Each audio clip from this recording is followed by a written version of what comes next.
नमस्कार दोस्तों, आपको इस वीडियो में एक केस के बारे में बताएंगे। उस केस की काफ़ी चर्चा रही है और नरेंद्र मोदी से भी उसका जुड़ा हुआ है ये केस।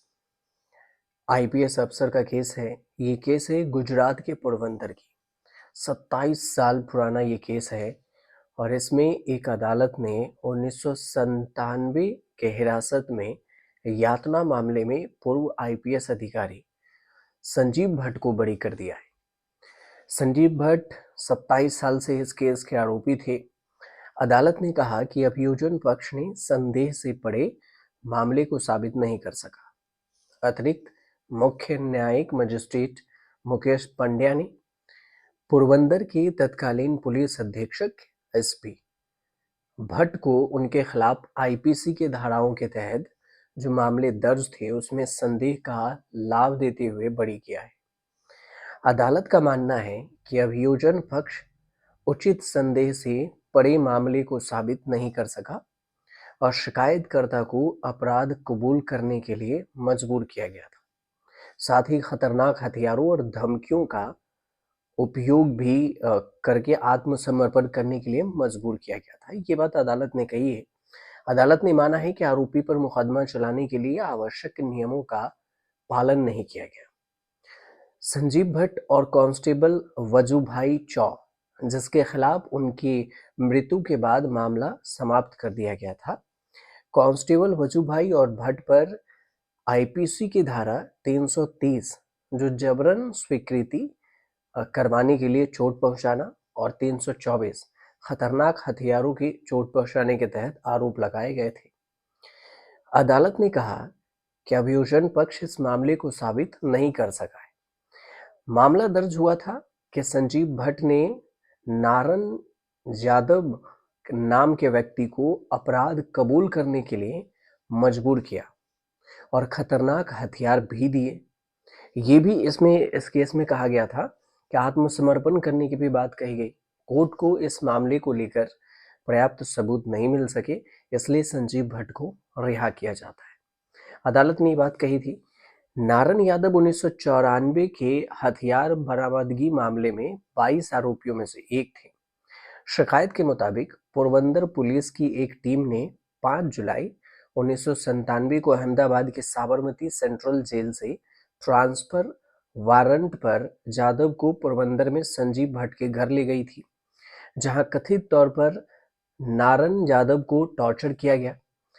मार्च 2024 में पूर्व आईपीएस अधिकारी ने बनासकांठा जिले के पालनपुर की एक अदालत में जो 1996 में राजस्थान के एक वकील को फंसाने के लिए ड्रग्स रखने के मामले में 20 साल की सजा हुई थी, उस पर अपडेट आया और सामाजिक कार्यकर्ता जो तेस्ता सितलवार थी, तेस्ता सितलवार और गुजरात के जो पूर्व महानिदेशक आरबी श्री कुमार के साथ थे।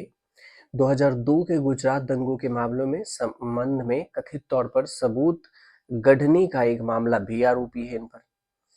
अब ऐसे में सवाल पहले ये भी है कि संजीव भट्ट है कौन? संजीव भट्ट गुजरात कैडर के बर्खास्त आईपीएस अधिकारी, प्रधानमंत्री नरेंद्र मोदी के मुखर विरोधियों में गिने जाते हैं। 1985 में आईआईडी बॉम्बे से एमटेक की डिग्री हासिल की। उसके बाद सिविल सेवा की परीक्षा दी थी। 1988 में गुजरात कैडर के आईपीएस बने और संजीव भट्ट कश्मीरी पंडित हैं। 1985 में वो श्वेत भट्ट के साथ शादी की। संजीव भट्ट ने अपनी पुलिस सेवा के कैरियर की शुरुआत 1990 के अतिरिक्त पुलिस अधीक्षक के रूप में जामनगर जिले से की थी और इस दौरान उन्होंने एक दंगे को नियंत्रण करने के लिए 150 लोगों को हिरासत में लिया था। हिरासत में लिए गए लोगों में से एक थे प्रभुदास वैश्नानी। अस्पताल में भर्ती के कुछ ही दिन बाद किडनी फेल हो गई और उनकी मृत्यु हो गई थी। उनके भाई ने भट्ट और 6 अन्य पुलिसकर्मियों के खिलाफ शिकायत दर्ज की थी, एफआईआर दर्ज किया था, जिसमें आरोप लगाया था कि उन्हें पुलिस हिरासत में प्रताड़ित किया गया। और एक अन्य व्यक्ति विजय सिंह भट्टी ने आरोप लगाया कि भट्ट ने उनकी पिटाई की थी और इस मामले में भट्ट को उम्र कैद की सजा हुई थी। जिसमें 20 साल की सजा एक अदालत ने दी थी और संजीव भट्ट के खिलाफ कई मामले चल रहे हैं। वे अपनी पुलिस सेवा के कार्यकाल में काफी अहम पदों पर भी रहे। 1999 से सितंबर 2002 के बीच में उन्होंने गांधीनगर स्थित स्टेट इंटेलिजेंस ब्यूरो में बतौर डिप्टी कमिश्नर काम किया।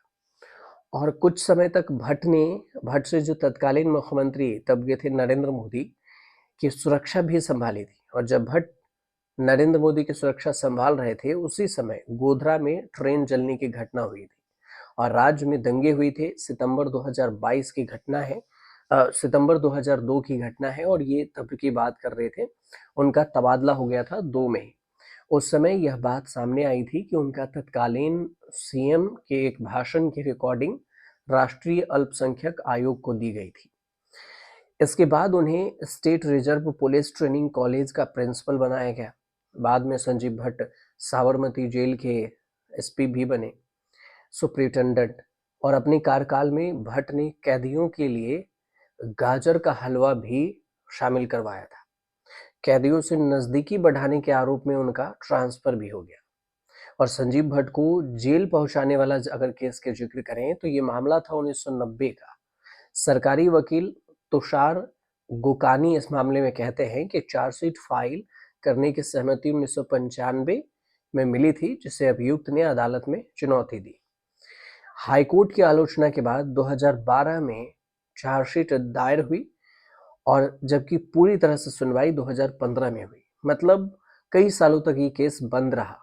अमोद भाई ये बताते हैं कि भाई के मौत के बाद बाकी भाइयों ने प्रभुदास के परिवार की जिम्मेदारी उठाई।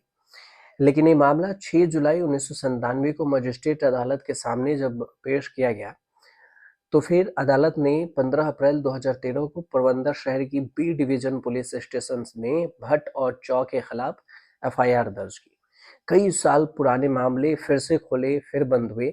1994 में हथियार बरामदगी के मामले थे और जाधव 22 आरोपियों में से एक था। साक्ष्य के आधार पर 31 दिसंबर 1998 को मामला भी दर्ज हुआ और वो चौ को सम्मन जारी किया और 15 अप्रैल 2013 को अदालत ने भट्ट और चौ के खिलाफ एफआईआर दर्ज करने का आदेश दिया। इतने साल बाद भट्ट 1990 की जामनगर हिरासत मौत मामले में भी सजा काट रहे थे, आजीवन कारावास था उनका।